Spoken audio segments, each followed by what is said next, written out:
అందరికీ నమస్తే. Welcome to our channel అభిరుచి వంటలు. ఈరోజు మనం ఆనపకాయతో మసాలా కర్రీని చేసుకుందామండి. ఇది అన్నం చపాతీలోనికి చాలా రుచిగా ఉంటుంది. ఎప్పుడూ ఆనపకాయతో పులుసులే కాకుండా ఇలా ఒకసారి ట్రై చేసి చూడండి, చాలా బాగుంటుంది. ఇక లేట్ చేయకుండా వీడియోలోకి వెళ్ళిపోదాం. ఆనపకాయని మీడియం సైజు ముక్కలుగా కట్ చేసుకుని పక్కన పెట్టుకోవాలి. స్టవ్ పై కడాయి పెట్టుకొని కడాయి హీట్ అయిన తర్వాత 2 టేబుల్ స్పూన్ల పల్లీలను వేసి దోరగా వేయించుకోవాలి. ఇవి ఇలా వేగుతుండగా 1 టీ స్పూన్ ధనియాలను, 1/2 టీ స్పూన్ జీలకర్ర, 1 బిర్యానీ ఆకుని, 1 ఇంచు చెక్క, 2 యాలకులను, 3 మొగ్గలను, 1 స్పూన్ నువ్వులను వేసి వీటన్నిటిని కలుపుతూ వేయించుకోవాలి.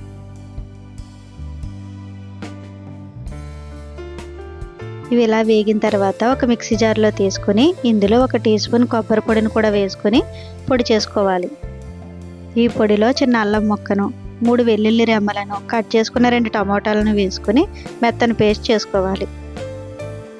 కడాయిలో 3 టేబుల్ స్పూన్ల ఆయిల్ వేసుకొని ఆయిల్ హీట్ అయిన తర్వాత మనం ముందుగా కట్ చేసి పెట్టుకున్న ఆనియన్ ముక్కలను, పచ్చిమిర్చిని వేసి కలుపుతూ వేయించుకోవాలి.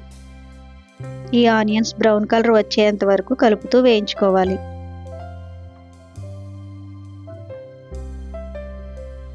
ఆనియన్స్ బ్రౌన్ కలర్ వచ్చిన తర్వాత మనం ముందుగా సిద్ధపరచుకున్న మసాలా పేస్ట్ను కూడా వేసి కలుపుతూ వేయించుకోవాలి.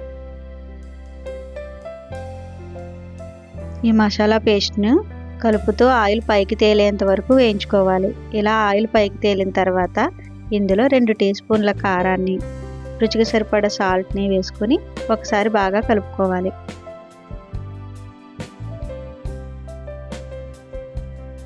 ఇలా ఉప్పు కారం బాగా కలిసేటట్టు కలుపుకున్న తర్వాత మనం ముందుగా కట్ చేసి పెట్టుకున్న ఆనపకాయ ముక్కలను కూడా ఇందులో వేసుకోవాలి.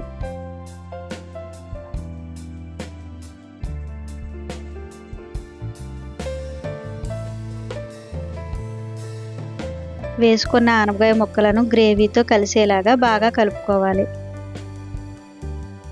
ఇలా కలుపుకున్న తర్వాత గ్రేవీలో 2 నిమిషాల పాటు మగ్గనిచ్చుకోవాలి. ఇలా మగ్గించుకున్న ఆనపకాయ ముక్కల్లో కర్రీకి సరిపడా వాటర్ను వేసుకొని ఒకసారి బాగా కలుపుకొని మూత పెట్టుకొని ఉడికించుకోవాలి.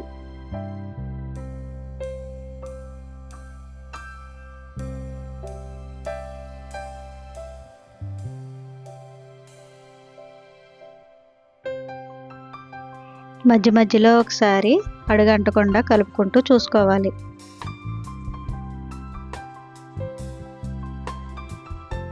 ఈ గ్రేవీలో ఆనపకాయ ముక్కలు ఉడకడం వల్ల చాలా టేస్టీగా ఉంటాయండి.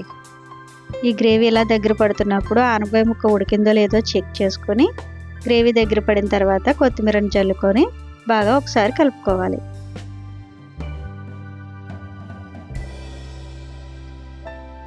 ఈ ఆనపకాయ కర్రీ చికెను, మటన్తో పోటీ పడేంతగా చాలా టేస్టీగా ఉంటుందండి. ఖచ్చితంగా ఇలా ఒకసారి ట్రై చేసి చూడండి. అంతేనండి, వేడివేడిగా మన ఆనపకాయ మసాలా కర్రీ రెడీ అయిపోయింది. మా వీడియో మీకు నచ్చితే లైక్ చేయండి, షేర్ చేయండి, సబ్స్క్రైబ్ చేసుకోండి.